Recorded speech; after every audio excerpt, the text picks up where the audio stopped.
104.5 The Team, your home for New York Yankees baseball. Nice enough to join us right now. The radio play-by-play voice of the Washington Nationals, Dave Jageler.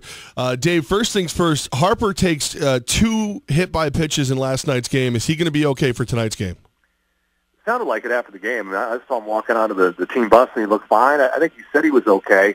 It seemed like he just had a bullseye on his back last night for some reason. But I thought the one on the elbow looked like it just hit the funny bone. It took him a while to shake that one off, and then he got it on the foot, and he went and got some treatment on that. But indications were after the game that he should be fine tonight.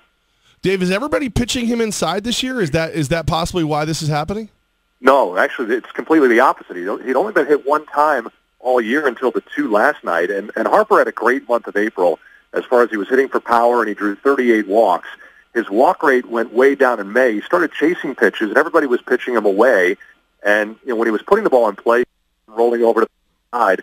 So, I think last night he was more patient and drew 2 walks against Sabathia, who was pitching him a lot of off-speed stuff. Maybe is encouraging that he's about to turn the corner because the power numbers are there, but it's surprising to see Harper batting in the 220s, and he's not quite getting on base because he hasn't been walking as much. But last night, maybe a good step in the right direction for him. The thing that fascinates me the most about Bryce Harper is almost how he's changed his attitude. You've interviewed him as a young player before, and you've watched him almost mature. What has been that biggest change for him as a person when it comes to being a professional? Well, I mean, I think he's been under the spotlight since even before he was drafted. I mean, he was on the SI cover when he was in high school. So I think he's used to having that spotlight on him. And I think the big change for him this year is just trying to be all-encompassing, focusing on 2018. I mean, he laid down the law with the media at spring training that I'm not going to talk about free agency or any other clubs or my future. I'm only going to talk about this year's team, and he's trying to eliminate distractions and focus on winning. I mean, there's a lot written and a lot said about Harper, but I think at the end of the day, he's a guy who desperately wants to win a championship and feels that'll place him, up there among the all-time greats. I mean, obviously he's done a tremendous amount. By the age of 25, he already has an MVP award, and there's probably still more to do on the level, but he wants to win championships and more than one, but it starts with, and he's focused on getting that done here in 2018. Joining us now on 104.5 The Team, Dave Jageler, the voice of the Nationals. Dave, when I was covering that short time period when Harper was playing at the AAA level for Syracuse, he didn't want to be there. He was a Vegas kid who was playing in upstate New York in April, and he was freezing. And sometimes I watch Harper, especially this season, and I wonder, does he like D.C.?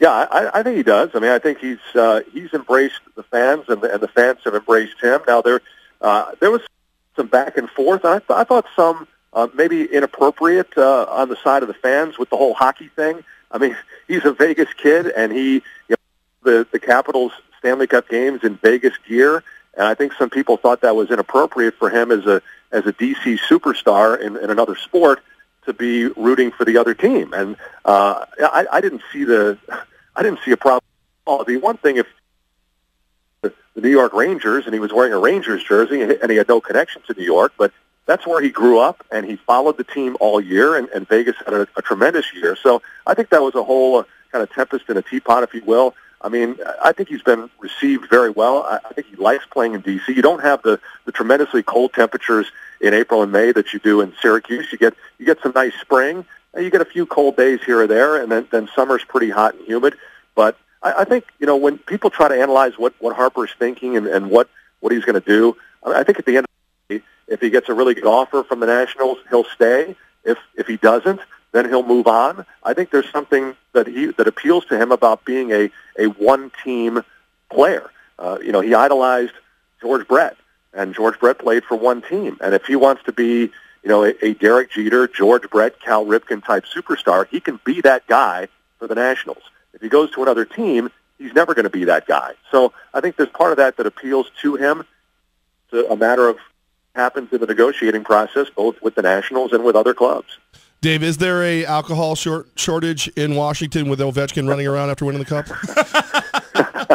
Yeah, I couldn't get a beer if I wanted to. That was a pretty celebration, and I've been in D.C. for 13 years now, and that was half of the championship drought, and was hoping that the Nationals would be the first team to get that parade since the Redskins had one. But it was great to see the city embrace the Capitals.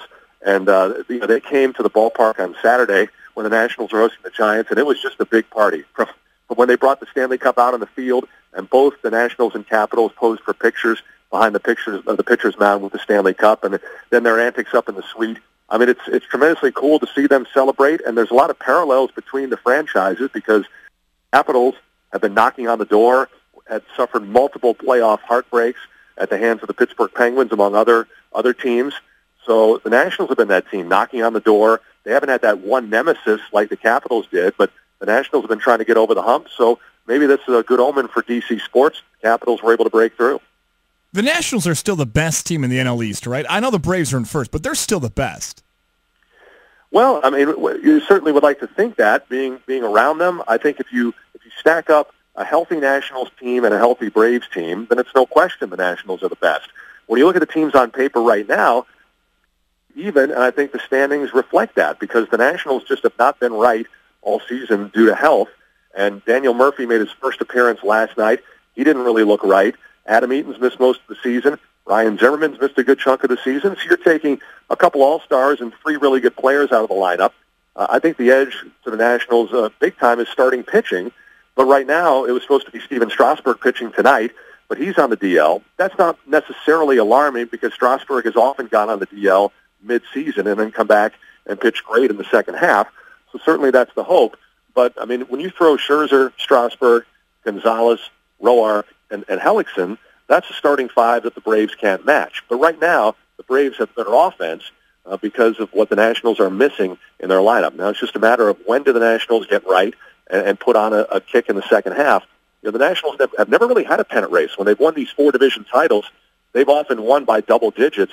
This could be a year maybe where they get challenged, and I think folks around D.C. are maybe kind of spinning this to be a good thing because they've coasted through September to all these division championships and been unable to flip the switch in October. So maybe a little bit of a push to get to the finish line. Maybe will do them well if they get to the postseason. And don't forget, you can hear Yankee baseball tonight as they take on the Washington Nationals. Our coverage right here on 104.5. The team gets underway at 6:25. First pitch set for 7:05. You mentioned Strasburg goes to the DL. Levesque, you're going to be happy to know the second Syracuse mentioned in the interview. Dave, a Syracuse alum. I'm born and raised in Syracuse. A guy from the Chiefs is taking them out tonight. What can Yankee fans expect out of this guy?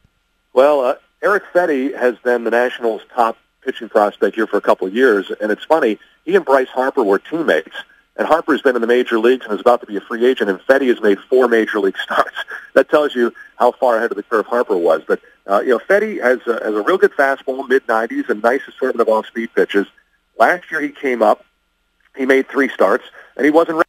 He was hit pretty hard. This year he made 1 spot start against the Padres.